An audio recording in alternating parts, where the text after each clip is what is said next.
Tapatan mo, Diyos, kanila. Sa puso at damdamin, ika'y mananatili. Walang hanggan ang alay mo sa ibig. Natagpuan yung pag-ibig na dakila. Doon sa krus, ako'y iyong pinalaya. Jesus, ako'y aawit nang walang hanggang pagpupuri. Ang puso ko'y sa'yo.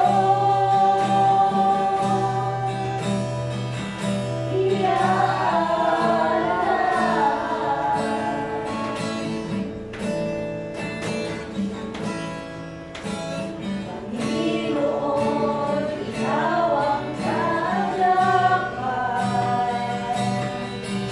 Kabutihan mo sa pinagkukulang. Panginoon, ikaw lang ang kailangan. Magpakailanman sa'yo ako'y manahan. Sa puso at damdamin, ika'y mananatili. Walang hanggan ang alay mo pag-ibig. Natagpuan ang iyong pag-ibig na dakila. Doon sa krus, ako'y iyong pinalaya.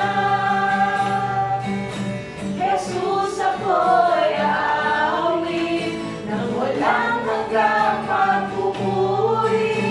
Ang puso ko'y sa'yo. Natagpuan ang iyong pag-ibig na dakila. Doon sa krus, ako'y iyong pinalaya.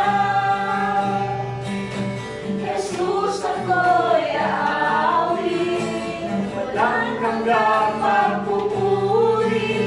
Ang puso ko'y sa'yo.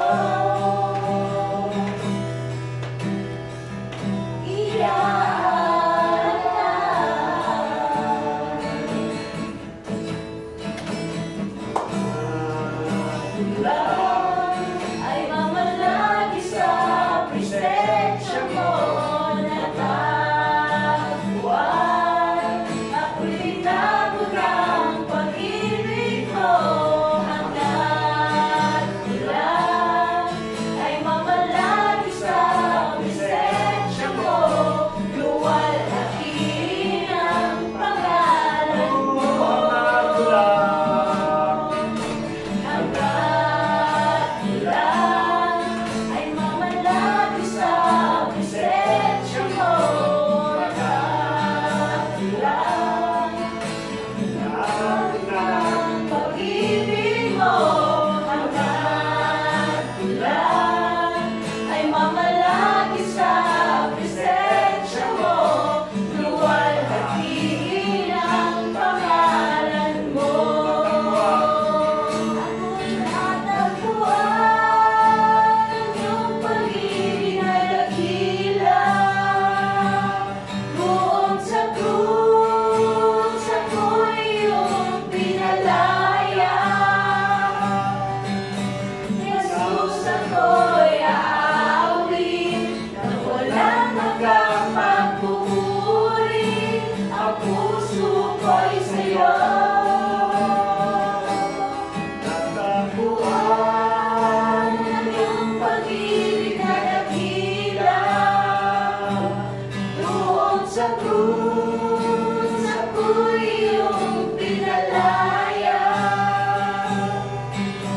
Jesus, ako'y aawit nang walang hanggang pagpupuri. Ang puso ko'y sa'yo. Natagpuan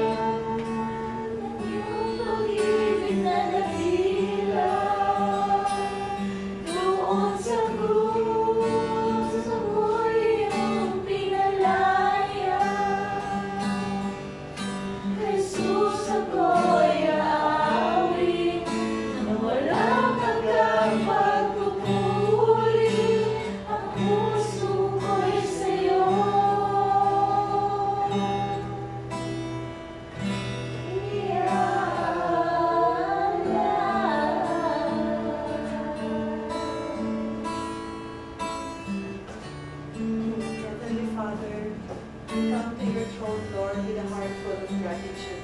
Lord, bless our prayer meeting tonight, Lord God, that we will exalt you, Lord God, in our prayers. That this prayer meeting, Lord God, will only exalt you, Lord, and hear our prayers, Lord, for the struggles and for the prayers of our brethren, Lord, that we will be praying for tonight, Lord. Be in the midst of us, Lord God, as we seek you, Lord God, in our prayer, Lord. Help us, Lord, and give us wisdom, Lord, and any words that we utter, Lord God, to seek for your guidance, to seek for your wisdom, and to seek for your mercy, Lord God, and love upon us, Lord. Be with us, and please, Holy Spirit, come and be in the midst of our prayer. As you said in your word, Lord, that one or two are gathered in your name, you are with us, Lord. In the name of our Lord Jesus Christ, we pray.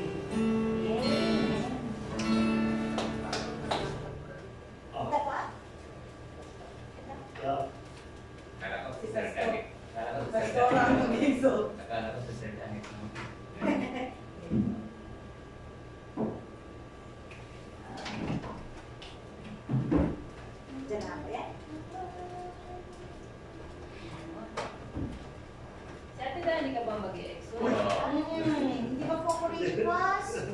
Hindi po ako na-request. Sabi mo, opening lang ako next week eh. Next week pa yun. Saan ko ba nito? Saan ano ito? Ano yung fast? Yung HTML. Ma'am, Ito na, nagdaan talaga na. Natagpuan ang iyong pag-ibig na dakila. Sarap ko hawak. Yan. Sige, tayo mo ay mag-umpisa. Yan. uy, pipi. PP. Prayer fortifies our protection. Alam naman po natin, di ba, na yung panalangin ay kalakasan. Sa lagi nga sinasabi, kahit sa church po tayo pumunta, palagi sinasabi na tanggalin mo yan, di ako makita niya. Nahihirapan siya. Kasi maliit na yung aking sa ito kasukit. Ayaw ako po. Sa microphone. Oh, sumay. Sa malayo yung ano, hindi pa rin. Ha? Sa microphone? Di, malakas boses. Sige. Taon, di ba? Nakasaksabi ha? Kung ano? Opo. Ay, hindi. Ay, nawala. Yan. Kamusta po ang araw? Perfect. Kamusta po? Kamusta? Perfect po ba ang araw natin? Perfect. Perfect. Perfect. As in letter B. Perfect. Nagana na ba? Wala na. Ayun. Sige. Balik tayo. Okay lang kayo? Kita niyo pag nandito ako? Opo. Hindi na kami iniikan. Kasi maliit lang ako. Ayan, napakabuti po ng Panginoon, ano? Kahit ano pang dumaan sa buhay natin, kapag tayo'y founded sa panalangin, kakayanin natin yun. Magtatagumpayan natin. Yung ating pag-worry, it will only last for a moment. Sandali lang. Sapagkat alam mo, pagka nanalangin ka, na-entrust mo sa Panginoon, ay nagkakaroon ka ng kapayapaan sa puso natin. Kasi yun naman ang pangako ng Panginoon sa atin, na kapag tayo'y lalapit sa Kanya, sasagutin niya yung panalangin natin. So, kung yun yung faith natin, we believe na, sabi niya, when you ask, believe, and you will receive, sabi niya, di ba? So, kung ano man ang meron sa mga puso natin, you have to ask. Huwag mo lang isipin. Bihisip mo eh. Ang sabi, buksan mo yung bibig mo, mag-ask ka. At kanino ka mag-aasa? Ang Panginoon. Sabi niya, ask, believe, and you will receive. Ask anything in my name.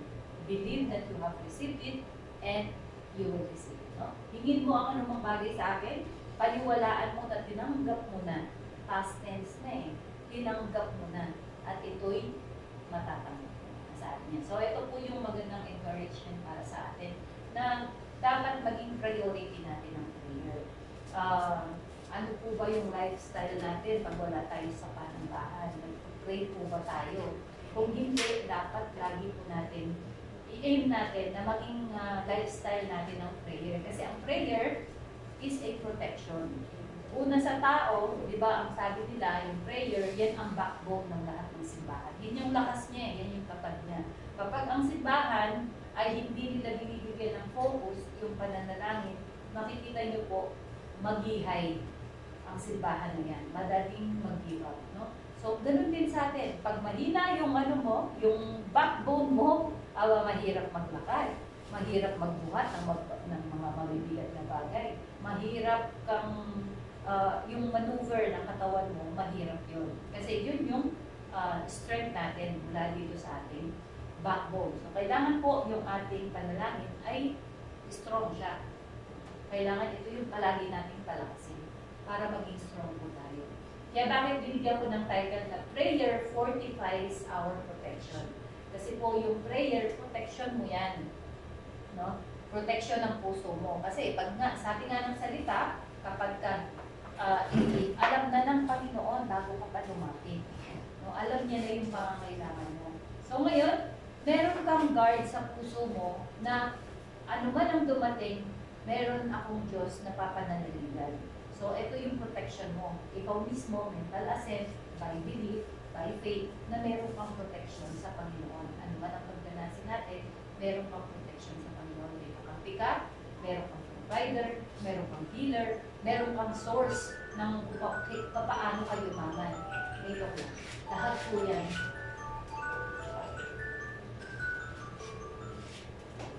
Alarm. Ayun. So, paano po natin mapapalakas yung ating panalangin? Paano? Dapat po tayong tumigil sa panalangin. Sabi po sa 1 Thessalonians 5:16 hanggang 22. Meron po kasi dapat prerequisite pala para maging matatag yung panalangin natin. Sabi sa 16, rejoice at all time. Paano man ako magre-rejoice? Nasa problema nga. Nag-break na kami ni boyfriend. Di ba?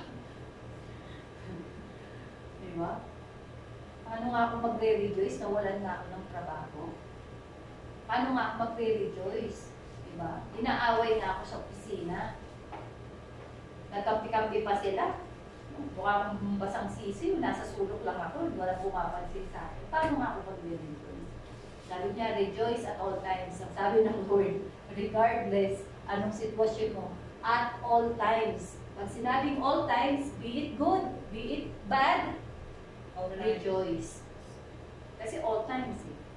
O, hindi mo alam kung kailan yung sa loob ng all times na yun, yung sad moment mo at saka yung winning moment mo, yung losing moment mo, diba? Pero kung naniniwala ka sa Panginoon, wala kang losing moment. Ano lang yun siya? Yun yung battle time, pero winning ka palagi dahil ang Lord ang lumalaban para sa'yo. Okay? So, sabi niya, rejoice at all times. Tapos, praying without ceasing. Huwag daw tayong tumigil sa panalangin. So, while rejoicing, ang hirap na nga nun eh. Eh, lalo na kapag mananalangin pa. Lord, yung palang mag-rejoice, nahihirapan na ako. Mananalangin pa ako nung walang na. Diba? Baka kala niyo po yung walang, yung without ceasing, ang ginawa mo na ng maghapon, yung mananalangin. Pag po yung without ceasing is that in every circumstances, you can utter a small prayer. Ay, kumain ka sa Lord, salamat. Diba? May nagbigay sa'yo ng kay Lord, salamat. It's form of prayer yun. Kung kayo na-acknowledge mo, Panginoon, that's the way of praying without ceasing. Pagpasok ako po, everyday, yan, pag sakay namin sa sakay ni Bernard, prayer siya, diba? Pagpapako po, pag-apak ko ng bako dun sa opisina, Lord, salamat. Pagka upo ko sa lamit ako, Lord, this is my territory. Ikaw ang nagbigay ng trabaho. Ganun po. Konting ano lang. Pagka okay na. O, thank you, Lord. Mga ganun ba? Hindi mo kailangan ng makabang prayer na tulad ng mga ginagawa natin nung tayo nasa pananampalataya. So, pray without ceasing. Tapos, give thanks in all circumstances sa 18. For this is God's will for you in Christ Jesus. Harap pahirap ng pahirap. Paano ko ipagpapasalamat, Lord?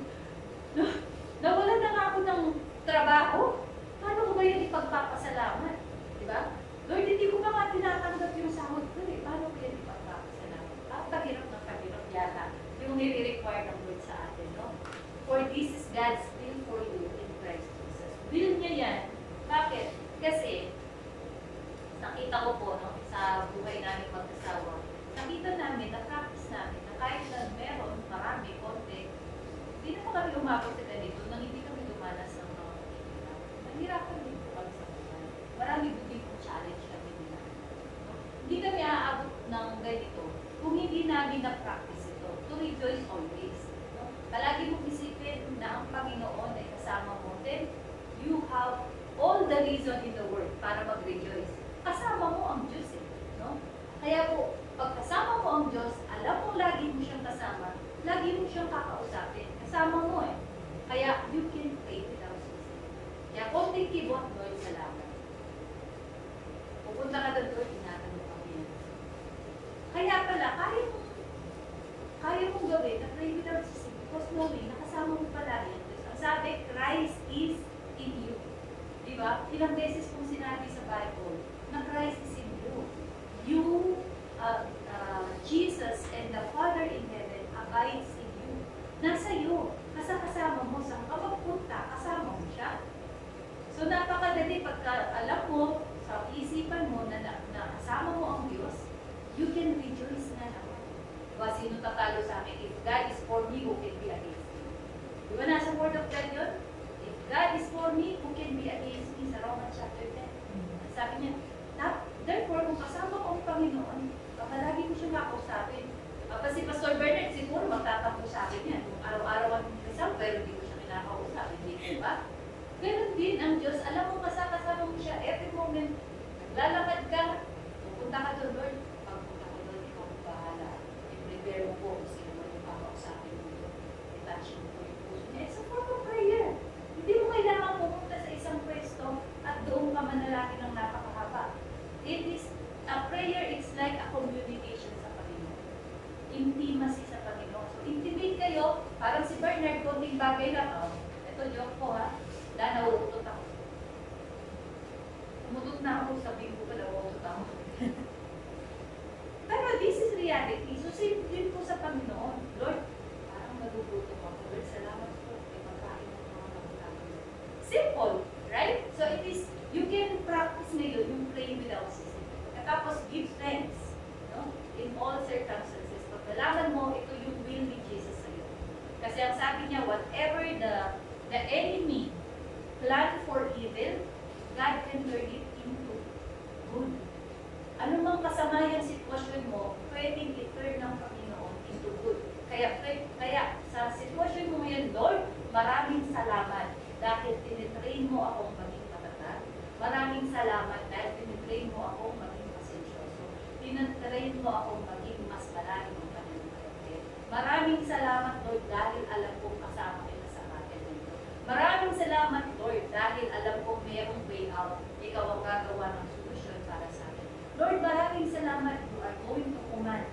No? Kung ano man yung mga resources na meron sa kapaligiran ko, iko-command mo na magpunta sa akin para in favor of me. Amen. This is a form of prayer. Tama po ba? May nakasalubong ka, di ba? May nakasalubong ka, share mo yung gospel. Binigay niya yung number niya sa'yo. Lord, maraming salamat. May kaluluwa na naman na kami na-invite. Di po ba? These are form of prayer. O, nakauwi ka ng safe. Lord, salamat. Safe and sound. Kapag drive.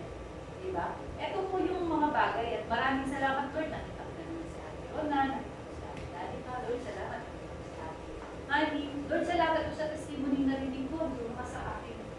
Okay? It's a form of prayer na napakasimple. Tapos, sa 19, do not extinguish the spirit. No? Sa ibang version po, palagi makikita, do not restrain. Yung iba, Greed. do not grieve or do not quench. Mas madalas yung word na quench. Do not quench the Holy Spirit. Pero dito, extinguish ang ginamit ko. Yung quench po, yun yung parang pinipigilan. Mas malalim pa pala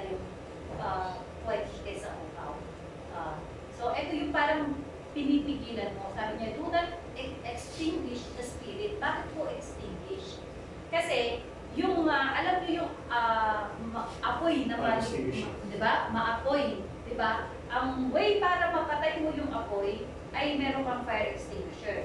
So ito, the way na mapatay mo yung apoy sa puso mo, kasi pagka nasa iyo yung Holy Spirit, dapat nag-aalab ka. Kasi yun ang purpose ng Holy Spirit. Paalabin ka na for the good works. Paalabin ka for your faith. Paalabin ka sa pagmamahal mo sa Panginoon. Paalabin ka na maging excited ka palagi sa gawain ng Panginoon. Eh ngayon, nasabi niya, do not quench the Holy Spirit. Sabihin, huwag mong patayin yung apoy. Kapag pala hindi mo ginagawa yung sa 16, 17, at saka 18, yun ay paraan para ma-quench mo yung Holy Spirit.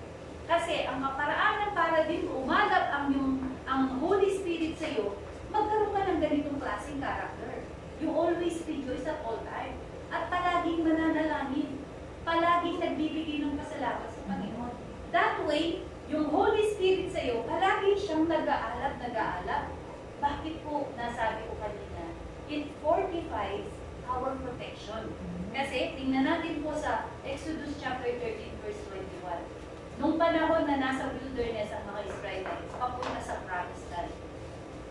Nangako ang Panginoon, hindi nangako, binigay niya yung pillar of cloud at saka pillar of fire sa kanila. Kapag umaga, makapal na clouds o ulap ang sumusunod-sunod sa kanila. 2 milyon na katao yun. Ganun kakapal yung cloud para hindi sila mahinitan. At sa gabi naman, pillar. Pag sinabing pillar, pader. Diba? Mataas. No? Yun po yung nakasurrounds naman sa kanila sa gabi para hindi sila malapigan. At number 1 pala, ay hindi sila malapigan ng mga wild animals. Amen? So yun po yun. Ngayon, yung Holy Spirit na yan, na pillar of clouds at saka pillar of mataas yun para hindi makalundag kahit na sino pang mga hayop dyan. Para hindi malapa kung sino man yan. Ngayon, in our time, walang pillar of clouds, walang pillar of fire. Anong meron tayo? Yung Holy Spirit mismo na dapat nag-aalab sa atin para hindi tayo malapa ng kaaway. Alam niyo bakit? No? Kasi ini-extinguish natin, mababaw lang may apoy nasa loob mo, yung Holy Spirit, pero hindi siya nag-aalab, kaya madali ka ngayon matangay ng devil. Alalahanin natin, the devil is like a roaring lion. Always ready. So, pag hindi mo nagagawang nagre-rejoice, hindi mo nagagawang nagpo-pray without ceasing, hindi mo nagagawang give thanks, bumababa pala yung spirit. Bumababa siya. Sige, subukan mo hindi manalangin. Napakabilis. Nakatalon ka na sa kasalanan. Ang bilis mong mabigay sa tukso. I'm telling you. Napakadali po na tayo'y masito ng kaaway kapag hindi tayo nagbababa sa panalangin. Panalangin is one thing, but rejoicing and giving thanks are essential para tumaas ng tumaas yung level ng Holy Spirit natin. Para matibay yung moob natin. Yun yung ating stronghold. Sabihin stronghold, yung ating sandigan, yung ating fortress, yung ating sanctuary, yung ating hiding place. Kapag tayo nananalangin, pinapataas pala natin yung ating fortress. Ganun po pala yun.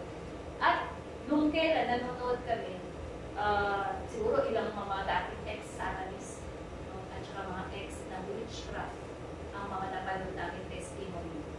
Ang palagi po nilang sinasabi na hindi alam ng tao kung gaano ang makapangyarihan ng panalangin. Meron kaming mga sinusunod na, kasi meron pala talaga mga assignment ng mga yan. O assignment mo si Ate Danica. Lahat ng klase ng aksidente, klase ng mga problema, klase ng mga sitwasyon, ginagawa pala nila yan para masira. Kunwari si Ate Danica o kung sino man sa atin. No? Pero daw po, kapag yung tao na yun ay mapanalanginin, para daw kung nakikita nila in the spiritual realm, merong ring of fire dun sa tao na yun. Kaya hindi sila makapenetrate. Ganun din sa mga bata, kasi merong naka-assign yung mga anak nila. No? Dahil yung magulang, hindi tumitigil ng panalangin sa kanyang mga anak, meron daw po silang nakikitang ring of fire. Kaya hindi nila matouch yun. Kaya, nung marinig ko yun, sabi ko, Lord, pakita mo nga sa akin sa word mo, sa word ko makikita itong flame of fire na ibibigay mo sa amin when we are praying. At ibinigay niya po sa akin yung first natin yun. Keep sa 1 Thessalonians 5:16, keep rejoicing. Kahit anong sitwasyon, rejoicing. Si Pastor Bernard nga, masaya siya. Kahit walang paningin ang isang mata niya. Amen? Masakit ako ang aking braso. No? Pero pagdating ng Friday, excited pa rin kami. Hindi pa, never pong matinig na, huwag muna kaya tayo maggawain dati, pahinga muna yung braso. Pahinga mo muna yung mata mo. Huwag ka muna mag-transfer. Hindi po, because we are in that situation na yung level na po ng pananampalataya namin to always rejoice, ano man yung mangyari. To always pray without ceasing, walang pukna na panalangin. At pagkatapos, always give thanks sa lahat po ng nangyayari sa buhay natin. Yes. Merong mga kapatiran na nagkaaway kayo before, patawarin mo na. Ginamit sila ng word para maging matatanda. Ginamit sila ng word para makapunta tayo dito sa iglesia. Tama po ba? May mga kapatiran na dating mga hindi namin nagkasundo because of biblical belief daw. But then, maraming salamat sa Lord kasi hindi ako makaka-witness ng deliverance, no? Ng evil oppression kung hindi kami umalis sa simbahan na ito kasi hindi sila naniniwala sa Lord. Hindi kami makakita ng mga miracle healing kung nanatili kami sa iglesia. So, ang Lord ang siyang gumagawa nitong mga bagay nito. Kung ang kaaway, sabi ko nga po kanina, no? The enemy intends for evil, God can turn it into good. So, whatever situation, bad man yan, worse man yan, always remember God can turn it into good. Okay? So, why you have to be sad? Kung alam mo na pansamantalang yan, temporary lang yan, at ang Lord kaya niyang i-turn into good. Amen? So, ngayon, na wag tayong mag-extinguish. No? Ngayon, dahil hindi mo in-extinguish, sabi niya, dahil sa ginawa mo, una, nagre-rejoice ka, nagpanalangin ka palagi, lagi kang nagpapasalamat sa Panginoon. So, yung level na yun, yung ring of fire mo, yung protection mo, napakataas. No? Baka siguro, ang ganyan na. Babay mo nang wala talagang dadaanan itong kaaway natin. No? Kasi matatag ka, para matukso o matrap sa mga plano, yung mga pain ng kaaway, o yung mga bitag ng kaaway. Then, dahil mataas yung level natin, tuloy natin sa 20. No? Do not treat prophecies with contempt. Ibig sabihin, yung mga message pag Friday, that is a form of prophecy. Yung preaching is also a form of prophecy sa ibang mga kino-consider po yan Old New Testament na yung prophecy is also a form of preaching. So pagka a-attend ka ngayon ng service, napaka-ano mo, open mind ka sa teaching. Open yung puso mo sa teaching kasi mataas yung level ng faith mo nung spirit mo no? And then, but test all things, hold fast to what is good. Ibig sabihin, hindi lahat ng tinuturo, pinapaniwalaan mo basta-basta. Ibig sabihin, nagkakaroon ka na ngayon ng discerning spirit. No? Na ipapanganak na sa yung discerning spirit kung yung nagtuturo dito ay bulaan. Yung kumbaga para lang sumikat siya, yung mismong tinuturo niya, hindi naman pala niya ginagawa, hindi niya kayang gawin. Nagpupunwari, bulaan, para lang sumikat. Okay? Marami po tayong nakikita ganyan. Sabi niya, hold fast to what is good. Okay? Tapos 22, abstain from every form of eating. Bakit mo ma-i-abstain? Bakit mo masisay no? Yung mga bagay na form of eating. Any form, every form. No? Pag sinabing, wali ka na, punta tayo doon, may party, alam mong form. Alam mo, ang dadatnan mo, maraming inuman, maraming sayawan, maraming nagdidisco doon. That is also a form, no? Antimanundo ka na. Kasi bakit? Mataas yung spirit mo pero pag mababa yung spirit mo, No. Go! Wala pa nga, hindi pa nga tapos yung invitation, nakapak ka na, nakabihis ka na. Diba? Any form of evil ay may reject mo. Pag mataas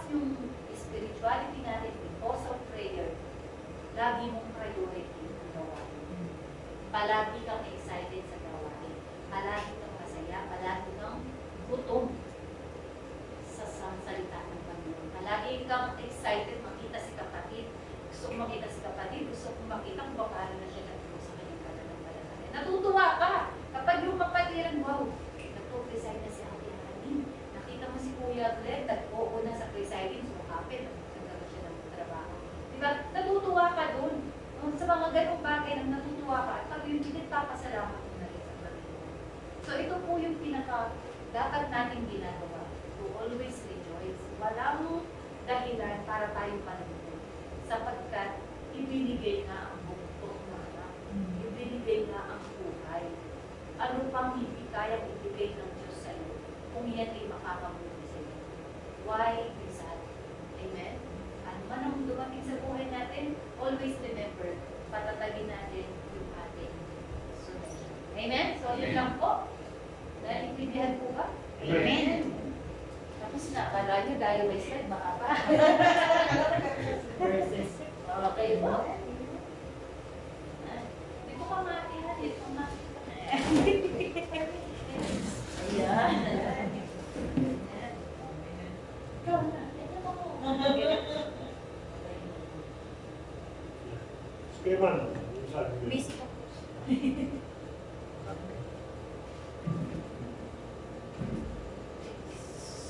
So, sakto yung message sa rin na actually kahit sa CR ako, pag-usal ako ng prayer, lalo pag yung mga katagumpayan, nausal natin yun kahit nasa CR ka. So, ibig sabihin, walang limitation, walang kahit kaligal-ligal.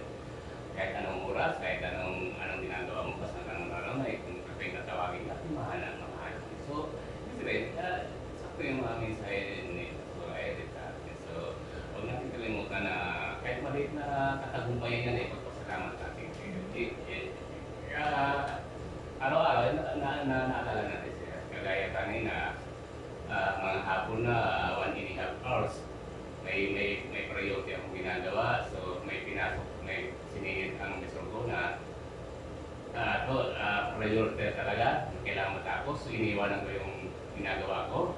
Lumipat ko sa isang trabaho na tinapos ko sabi ko, Lord, kailangan ko matapos dahil task din ngayon, kailangan makasabay ako sa bus service. So, in God's grace, hindi ko lang natapos yung isang trabaho, dalawang trabaho, natapos ko sa isang oras kalahati. So, kung nalagyan natin subsidyan ay lahat ng binibigay sa ating task ay mapagkagampanan natin. Lalo pag iniisip natin, araw naman ng prayer meeting o panambahan. So, kahit may mga circumstance tayo sa pag-aaral sa buhay, malalagpasan natin dahil ikilos si God sa atin sa Holy Spirit. Ako po i-share ko po yung kanina. Kahapon po, nag-chat ko po yung amo namin. Pwede bang may iutos daw sa palinisan? Sabi ko, naku, wala ka po si Jeff kasi ayaw ni Baba na ako lang doon. Sabi ko, bukas na lang. Pero pinaschedule namin umaga. Kasi sabi ko kay Jeff, Huwebes bukas, may prayer meeting kami. Kaya sabi niya na, sige, umaga mo na lang. Kasi yung work ko rin naman, pang gabi, para makaano din ako sa gabi. Hanggang yung kanina pumasok. Natapos kami, quarter pa yung magaling na ako. Then, kaya sabi ko, hindi na lang nakapagod. Napapagod ako kasi tayong babae, meron tayong mga bulian. Sabi mo, masakit talaga yung katawan ko. Natulog lang ako. Pero hindi, yung utak ko, pakinggan ko kayo. Ginigising na ako eh. Mga chat na ako sa group talaga. Nakamute ko yan pas. Pero active ako. Kadating ko, may nag-chat-chat na ba kung sino magpapasunod sa prayer meeting. Sabi ko, ano ko nga mag-atin? Kasi pagod yung katawan ko. Yung physical na katawan ko.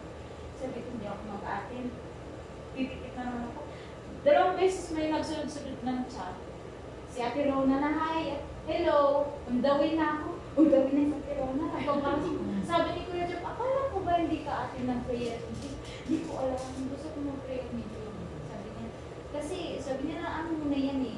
Sinabi ko sa iyo, mag-prayer. Kaya talaga pa umaga na. Kaya hindi natin talaga na kahit anong pigil natin sa sarili natin, pero pag gusto talaga ng Holy Spirit sa iyo na makinig ka. Kasi yun pala, maganda nga pala yung balitan. Ipapahayag. Kasi may times kasi na may may mangyari maganda o mahirap man problema sa buhay. Minsan yung kasi yung lalo yung problema, mahirap ka talagang magbigay ng pasalamat sa Panginoon. Kasi problema, mahirap talagang magsabi na salamat sa problema, Panginoon galing. Pero praise God, kasi sa dami ng pinagdaanan namin, natutunan ko kahit gaano kahirap, kahit gaano kalugmok. Lagi ko nga nasasabi kay mama, kapag na-open ang mga problema about sa mga bata. Okay lang yun ate, sabi ko wala naman.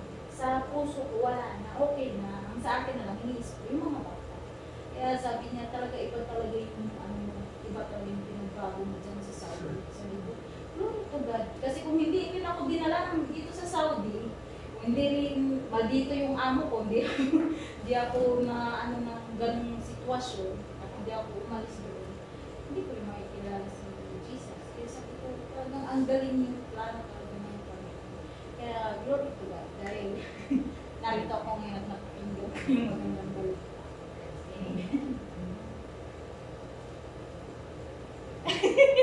Yes, dalawa. Pretending, no? Hindi, ako na lang dadagdag. Kaya pag in-interview si Ate Ron, kasi si Ate Ron ako sabi. Actually, maganda yung exhortation nila. Maganda yung dating sa atin sa Pray Without Ceasing. Naalala ko si, actually, may sasagot ako, pero gusto ko tanong si Ate Ron. Kaya si Ate Ron kasi, doon sa previous church natin, alam naman natin yung buhay ko niya. Sa simbayan, uuwi yan, hindi na babalik. Talagang yung pinakal na. So, ang question ko kasi, kaya simbaw. Ang question kaya ito na, ano yung nagbago sa'yo? Nung naging involved ka, tapos natutuwa kayo ba, pas naiintindihan mo yung mga Bible, ano yung dahilan kung bakit? Sa akin kasi, yung pagkakaroon talaga, it's very important to know the fundamental of your faith. Yun yung kasing, yun yung in-establish kasi ng Jesus the Great sa amin ng mga member. So, yung foundation niya, yung root ng aming faith is, inano niya yung, how can I say this? In-expound niya in our being. Kumbaga, in-inform niyo kami kung paano manalangin, in-inform niyo kami kung paano namin i-ask yung aming pangangailangan sa Panginoon. And most especially, you introduce us properly, our guided Savior. Doon kasi nag-uumpisa talaga yung ninga sa puso natin. When we know who is our Savior. Pag nalaman mo kung sino yung Panginoon mo, nalaman mo kung ano yung standing mo sa Kanya, at kung ano yung capability na meron ka in His presence, you will realize that you are indestructible and unshakable. Ano ba maganda yung puputuloy ko sa Ate Ron? Sabi niya, yung word kasi na nalaman niya. Pero kung titignan po natin, paano mo nalaman? Because you get involved sa prayer meeting, you get involved sa Bible study, sa pinakala. Kasi dati kasi walang ganun eh. Nire-reveal ng word Tama, yan. Because God is word. Yun na nga, from His word, nire-reveal niya sa amin, sa akin especially, yung Ano masabi? ni-reveal sa atin na when you get involved sa lahat ng ministry na dapat ka ma-involve sa church, sa kingdom ng Panginoon, i-reveal niya sa iyo little by, mag-umpisa sa maliit hanggang sa lalaki at lalaki, depende sa involvement na ginagawa mo sa church na kinabibilangan mo. So, the more you get involved, the more you will learn, and the more you will seek, you will learn, and then you will gain wisdom. Hindi lang knowledge yung learn mo, you will also gain wisdom. So, na-apply mo na yung wisdom na nakuha mo sa pag-ano sa Panginoon. So, yun yung mga hindi natin nakikita outwardly. Pag hindi mo talaga in-engage yung sarili mo sa pagpapasako. If you are half-half, hindi talaga siya magdalema. Oo. So, yun nga, sabi ng Panginoon, He doesn't want a lukewarm. So, kung lukewarm ka, yung i-devour ka nga niya, di ba, sabi niya, ayaw niya ng lukewarm, gusto niya na mainit. Kaya tayo mga Kristiyano, dapat maging maalab at mainit tayo sa pananampalataya, lalo na sa pag-pray. At pagiging involved sa lahat ng gawain. Kasi one time ka lang makapag-miss ng gawain, the devil is like a roaring lion. Doon na talaga siya mag-ano, doon siya talaga i-insert niya talaga yung sarili niya sa ano mo, sa faith mo. At yung mga ano mo, yung mga guard mo, malulusen siya kasi nga hindi ka na-feed ng Holy Spirit. Kasi Holy Spirit is being fed when you are active in the church. Kaya kailangan na, totoo talaga kailangan natin magpalakasan sa bawat isa. Because yun nga, ang kapwa na mananampalataya, ang nagpapalakas sa kapwa mananampalataya. And the Word of God is living and active in our life. Na talagang double-edged sword na tutusok talaga siya sa iyo. It's either it will correct you or it will glorify God in your life. So kaya ako siya tinanong sa mga kapatid. Kasi mayroon din yung word na yung 17, pray without ceasing. Kung titignan po natin, after po ng pray without ceasing, nasa baba na po yun, sinabi niya na magpasalamat ka sa lahat ng bagay, pangit man o hindi. Namulang mo na yung prayer. Sabihin, if you have a prayerful life, marunong ka magpasalamat kahit anong nangyari sa buhay ko natin. Kahit masama, pinakamasama na, talagang problemado, pagka nagpipray ka talaga ng without ceasing, ang sabi niya, matututo kang pasalamat. No? At hindi lang yun. Andun din yung points of the Holy Spirit, din siya mga points.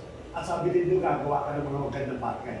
So nakakonect ka talaga yan. Kaya tinanong siya Ronald. Dahil nung nagsimula siya ma-involve sa ating Panginoon, so magkita ng prayer meeting, Bible study, and so on and so forth, nakita natin yung magbabago talaga. Yung lalim talaga sa pagkalilingkod. Kaya nga, hindi natin pwede sabihin na pati na ngayon, next niya pa, tapos pati na ngayon, definitely may effect sa spiritual ba natin. Kaya natin, walang nangyayari. Kaya nga ganun na nag-usap kasi kami, I'm trying to follow those commandments po natin. Parang sa ito yung kapatid na, okay, kailan pastor, okay naman kami, alam ko Lord, kabalo na ako doon. Pag nagsalita ka sa akin ng hindi naman ako nawawala sa Panginoon, kinakabahan ako. Kasi kung hindi ka nawawala sa Panginoon, you should be here Friday. You should be in the prayer meeting. Kasi yun ang naman ang mo. Pero kasi danas ko na yan eh. Means that's an honest excuse to justify yung aking panghihina. Nasa stage na ako ng panghihinang spiritually. So ginagamit ko tuloy na okay bagay lang mga kapatid, hindi ako nawawala, nakaman ng Panginoon, nandiyan lagi. Nasa stage na yun na delikado. Buti mo sabihin mo sa akin na, Pastor, pahinga muna ako kasi yung muna magsimba. Okay yun. Kasi sa akin kasi, pagamat spiritually, hindi ako, pero sa akin kasi, hindi nyo ano ko madanas mga kapatid. Pero yung pinoprotektahan mo yung something na you're about to go to the danger zone, tapos ginagamit mo yung word of God, napakadelikado. Kaya itong dapat natin gawin lagi, never tayo dapat maiiwalay doon sa ating gawain. Ito man ay private service, ito man ay prayer meeting, ito man ay Bible study, dapat lagi po tayo nandun. Actually, sinabi ko lang kay Pastora, nagsinungaling po ako eh. Ang sabi ko, Pastora, ilan sinabi ko siya? Yung aking mata ko, it's almost more than 6 months na hindi na siya masabi makakita. Ang sabi ko lang sa kanya, 3 months, just only man lang po siya. Kasi kailan ko ito eh, magdadadadad. Ay, kasi ganun. Kasi sabi ko, di recent lang. Kasi nung nagpatingin kami nung... bigla ko lang naniniwala pa. Nung nagpatingin kami ng salamin, magpapalit kami, yung Captain Tradition ba yun? Sabi niya, Sir, hindi ka gagawin sa salamin, magpunta ka na ng doktor, sabi niya. Sabi, there's something wrong with your left eye. Eh, sabi, hindi kaya na yung salamin gano'n. Pero during that time, naramdaman ko na talagang problem tayo gano'n. Ang challenge ko sa Lord, actually, nung tinanggal ko yung salamin ko, that's completely blurred. Sabihin, hindi na salamin ng dinitry siya. Yung mata ko talaga. Sabi ko, Lord, hindi ko papayagan yung aking mata mawala. Why? Nagtatransport po ako, Lord. I love being bring yung ating kapatid sa simbahan at ibabalik ko sa akin. Yun ang aking passion eh. Huwag mo alis mo yung passion ko, Lord. Eh, sina-challenge ko kayo, Panginoon, na i-restore mo yung aking mata. Kasi, during that time, ang tumatakbo sa isipan ko, yung katulad naman sa mother ko. Sa mother ko kasi kung nalabo yung mata niya, pinating namin sa doktor para kamunin. Ang sabi ng doktor, wala na po, wala na pag-asa. It means permanent na po siya nalabo. So sabi ko, Lord, hindi ko kinikilip po ito kasi konektado na sa diabetic na. Pagkamat alam ko, pagkamat di ka nag-maintain, pero alam ko yun ang konektado. At yung mga iba pang mga symptoms. Sabi ko, hindi ako kaya ko. Pagkamat meron akong problema, akong buwan problema, hindi discipline sa sarili, hindi ko naman. Pero alam mo Lord, umakin mo. Yung lagi naman, kaya nagpa-check up kami. At nakita ka ng doktor, sabi niya, di lang yan, okay lang natin yan. Kaya tinanong ko agad sa doktor ilang araw po ako dito? Bakit? Hindi ako pwede mawala ng Friday. Tapos sa kanyang gano'n, no, it's only 1 or 2 days. Okay, but let us start by Saturday pag sakaling magkakaroon schedule. Para yung ating hindi po mismo. Kasi hindi na, naka-embed na sa bawat sa atin. So once you are serving the Lord, dapat naka-embed na yan. Dapat talaga na hindi ka gagawa ng paraan na bawa, kagay ng Friday. Hindi, pwede may stop ng aming service. Hindi pwede yan. That one day is belong to the Lord. Kung mataas po yung ating pong awareness, yung ating pong pagkakatawag sa ating Panginoon, you will never miss, you will never miss any single na gawa natin Panginoon. Hanapin po natin po yan. Yung prayer meeting. In fact, pagka Thursday po, yung araw ko rin, kung hindi pa ako napapacheck up, lagi kami nagpatay. Mrs. I-post po kaya natin yung PA. Kasi Thursday kasi yung Ritz Carlton, na puro beef ang pinakano doon. Munchas, ano po yun. I-post po natin para kakain tayo. Pero naisip namin, yung tao bilang natin nagiging Lord natin, no, hindi natin pwedeng post po ng prayer meeting. Let us always be about prayer meeting. Ang Bible study na po, kung nawala po ba, na-post po dahil nagkain sa'yo. Talagang, ang isip ko talaga, hindi na ulit mawala ito. Kinakaroon may Bible study. Kasi yun doon na pagmamano sa ating Panginoon. At bakit natin nakukuha yun? Because we keep on fellowship with this. Kaya yung ating lalo sa relation sa ating Panginoon, lumalabas sa po yun. Hindi mo na siya umaatin, kasi namin mga kapatiran na ba't hinahanap ng katawan ko ng puso ko? Laki nga namin gawain sa ating Panginoon. Kaya kami po nalulungkot pagkagisin yung mga kapatid, no? Na suddenly may mga reason na hindi natin sabi natin, hindi ko nasasabi na hindi ko justify. Kaya lang po, laging tumatanong sa isip ko, sinabi ng aking anak, sabi ng aking anak, valid excuses na valid reason. Kahit sabihin pa natin, pagkakamot po siya po, pupunta ako ng ganyan, maghanap sa kanya, that's a valid excuse. But in front of that, it is not a valid reason. Because a day belongs to the Lord. Ang sabi nga sa isang message, bago ko tapos na sharing, ang sabi niya, pag ginawa ko yung araw ng Panginoon, means tinanakaw mo siya. You become a thief, or we become nagkanakaw po tayo ng bagay na hindi pwede sa atin. A day belong to the Lord. Ano man ang gawin mo dapat natin, i-schedule natin. Unless of course, no, i-respect na natin yung legal na trabaho. But without any legality, gusto mo lang maglalay. Kasi kung halimbawa, example ka lang po ako, pwede mo patingin ng Friday, para lang makati. Diba? Kung gusto yung but why should I go to Friday? I can go Saturday, Sunday, Monday, Tuesday, Wednesday, ang daming araw. Diba? Ang daming araw na pwede magpa-check up. Bakit Friday? Diba? There's something, big questions. Meaning, napakababaw ng pagtingin mo sa importante araw sa araw. Madali kasi i-decline ng Panginoon. To be honest, madali i-decline ng word ng Panginoon because what is in this world, but our God is greater than who is in this world. Pero yung iba kasi masyadong nakuha. Yun ang difference pag hindi ka tuloy-tuloy na nag-worship. Kasi madali kang mahatak. At pag nahatak, isang mismo lang, wala na, mag-slide na yan siya, landslide na yan siya dahil yun lang yung kinukuha niyan, isang aspect lang yung kukunin niya, isang mismo lang, nakapenetrate na siya. At saka, kasi nga ang Lord, He wants us to serve Him wholeheartedly. Hindi yung by force. Kasi kung by force, gagawin na tayong robot. Because our God have the key of our heart, but He doesn't open it by Himself. He is knocking and He is asking us to let Him in.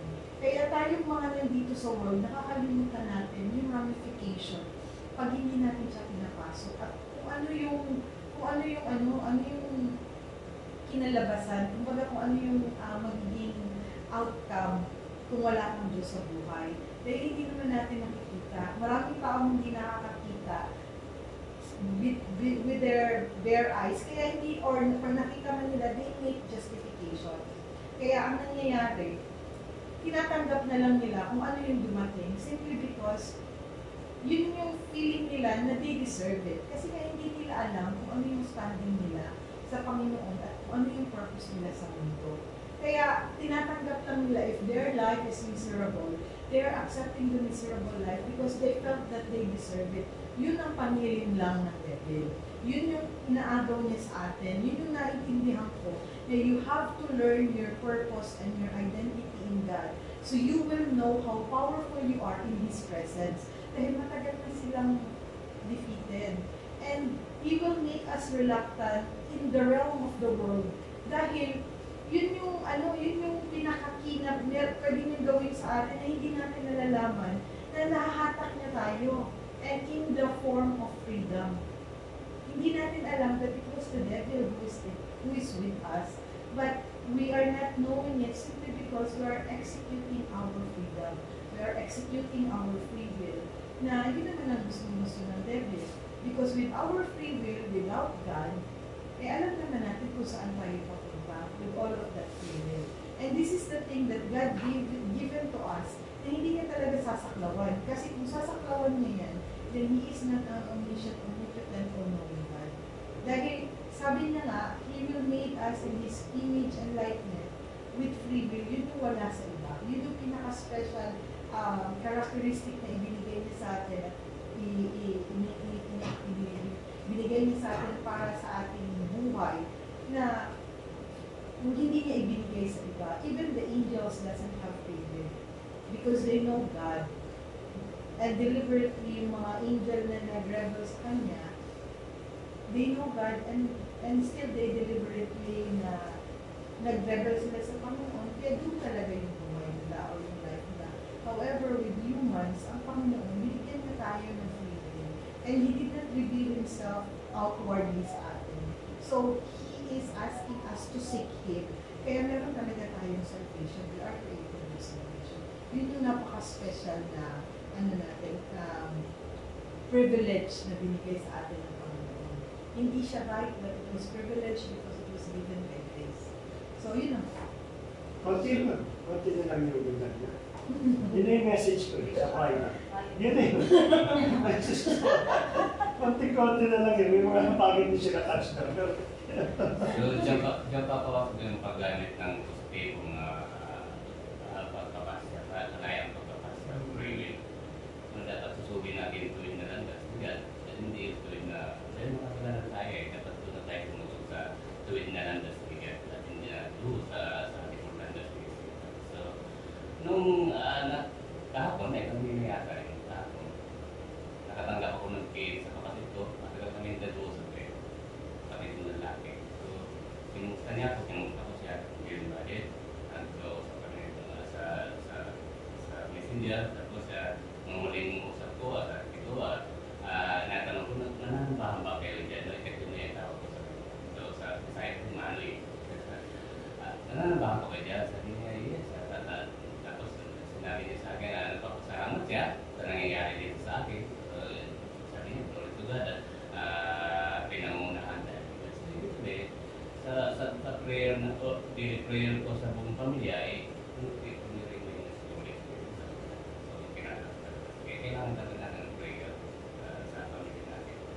Kahit gaano matigas ang puso na rin. Alam mo din talaga sa promise ni God eh.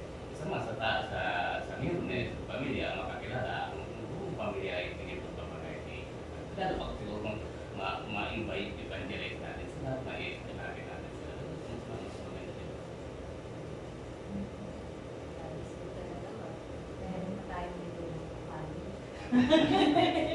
Nalimutan ko kasi nireview ko yung aking given message. Kahapon po nung sabi ko, hindi pa umalis itong aking manager. Katabing-katabi ko kasi yung HR manager eh. So hindi ako makagawa-gawa ng message ko. Hindi pa ito umalis. Alam mo mamaya sabi niya, nagulog yung message ko. Hindi ko ako. Sabi ko ngayon, biyerkulis na mo ngayon. Biyerkulis na ako mag-push. Mamaya mo na ba ng 1:25? Sabi niya, sabi niya, you think that hospital is good? Yeah, it's good. Why? Sabi ko, why? I feel I'm sick. Sabi niya, I feel I touched you. Bakit mo kasi tinatch siya nung ba't kasi nagka-touch naman? Tanggihan mo kasi. Sa loob ko lang, no? Hindi ko siya mabiro. Tapos may sabi niya, I think I touched you. Sabi ko, what are you feeling right now? Tapos yung mga sumasukat ko, yung mga symptoms. Pain. Tapos, may lagnat ka ba ngayon? Mainit ka ba? Kasi gusto niya daw magpa-injection na. Sabi ko, kung hindi ka naman may lagnat, hindi ka mainit, sabi ko, hindi ka bibigyan ng injection. Maybe, yeah, but it's good. Sabi ko, you have to go to the hospital for prevention. Sabi ko, prevention is better than cure. Go now. Mamaya, yeah, I'll take your advice. Alas 2 umalis. Yahoo! Solo ko yung opisina. Message. Praise the Lord. Pati, yung prayer mong simple na, antimanong na rin. Hindi ko naman pray magkasakit siya. So, maganda ito talaga na when you are deeply involved sa gawain ng Panginoon. Ano kayo, nandun na yung hindi ka parang robot na naka-tune in ka na doon. Hinahanap talaga ng katawan mo, no? At pag hindi pa, yung sitwasyon na wala ka pa doon, ang style namin ni Pastor Bernard, pilitin mo yung katawan. Nagkakaroon ka din talaga ng desire fast yung burning. Tapos yung nagre-remember yung word ng Panginoon siya. Kasi, for example, nagkakaroon ka ng thoughts na, Lord, pupunta ako sa ganitong lugar. Please guide me. If ever that I will do something that will not please you, please take me out from there. Nandiyan na yung prayer mo na ganun. So, darating ka talaga sa point na, alam mo, nandiyan na yung conviction. And then, when the time comes na parang nakikita mo hindi mo siya may iwasan, God will make a way. Na hindi ka talaga mapunta doon. Kasi, pinag-pray mo na siya eh. Tapos, iaano ka niya talaga, yung i-guide ka niya talaga na huwag mo kasi iti-test ang devil. Dapat takbuhan mo talaga.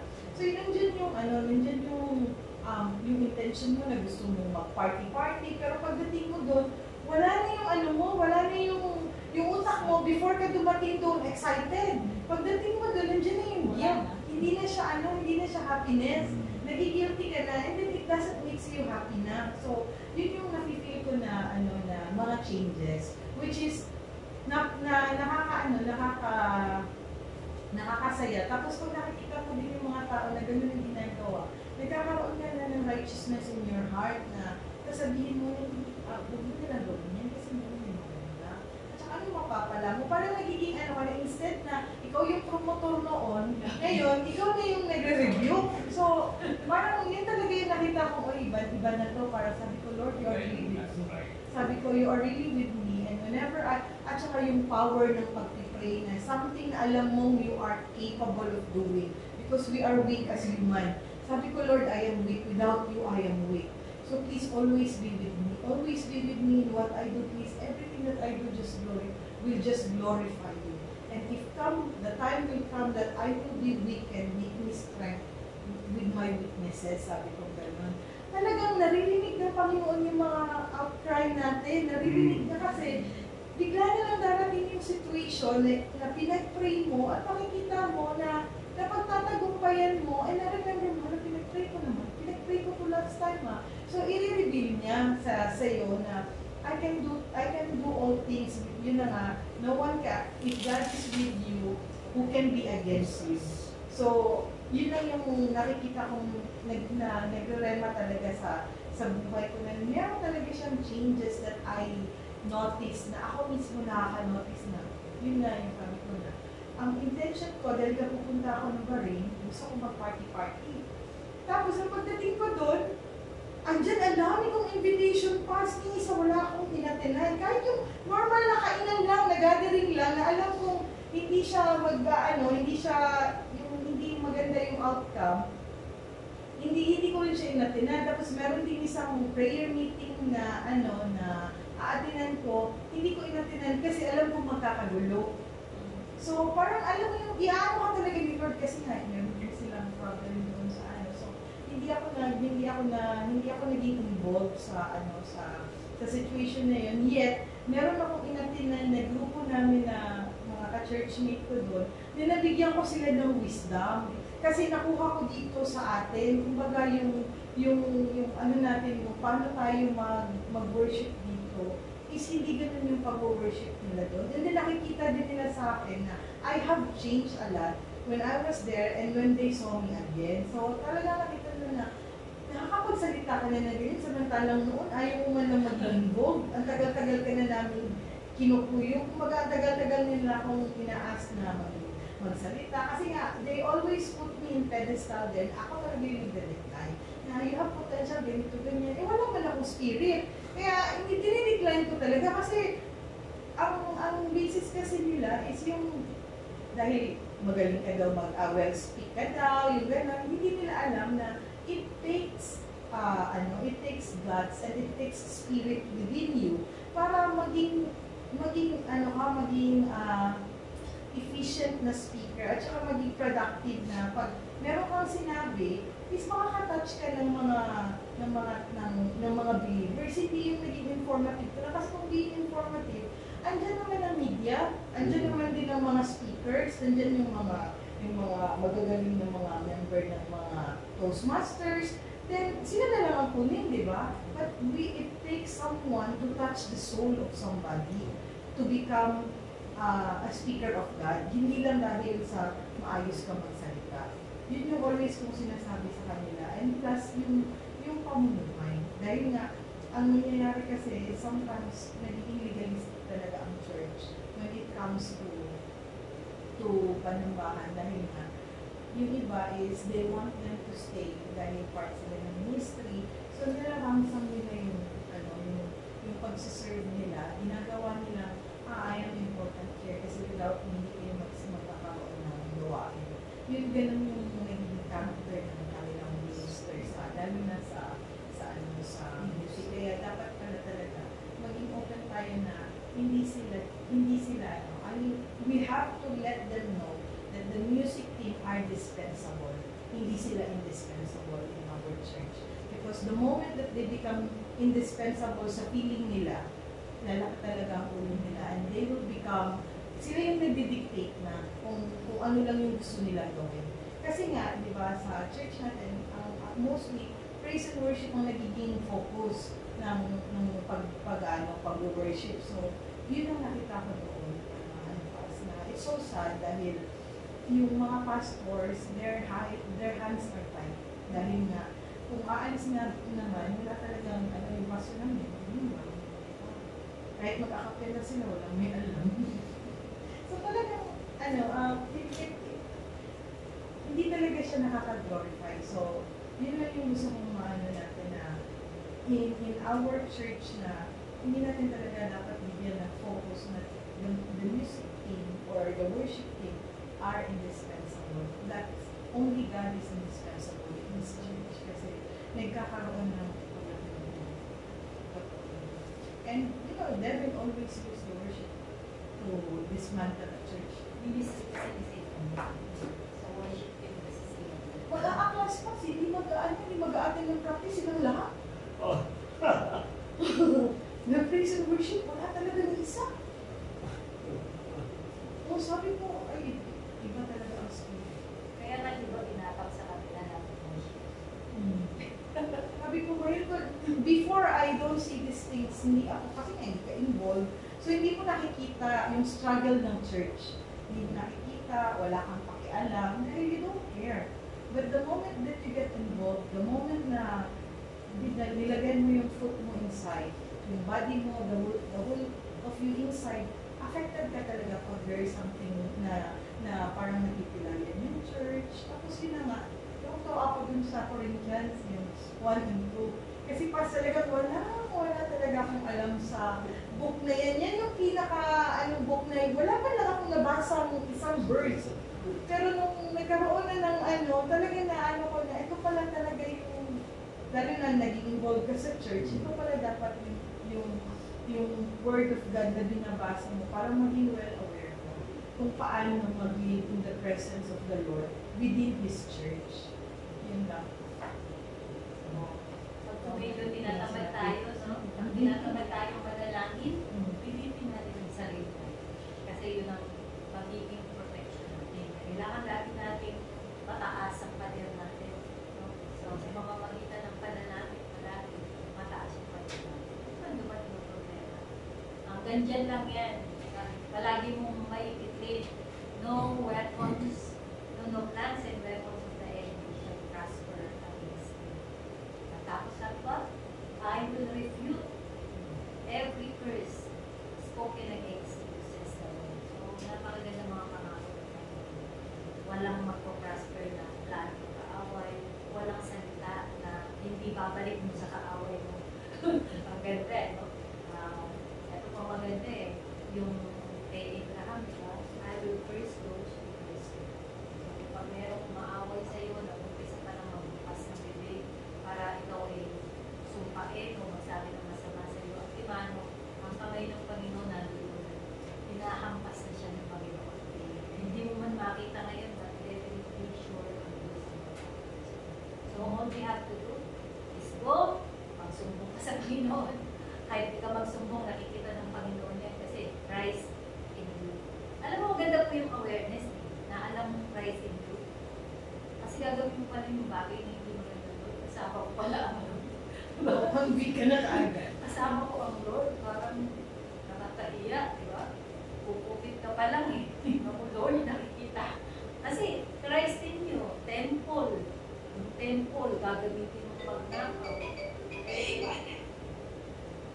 Nakakahiya sa Panginoon. So, again, remember? Sino?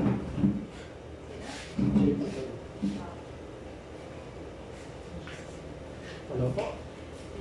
Tayo po ay manalangin po. Kuya Manny, nasan yung charger mo? At muna, kaya ako na ka? Wala din. Hindi ko rin nadala. Charger ko. Charger lang ang iyan. Saan? Hindi ko nadala yung charger ko.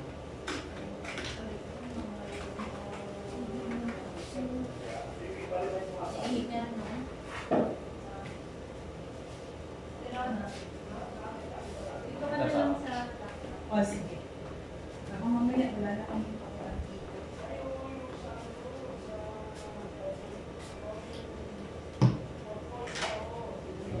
Safe place. Sige na. Di ba man tayo? Ani?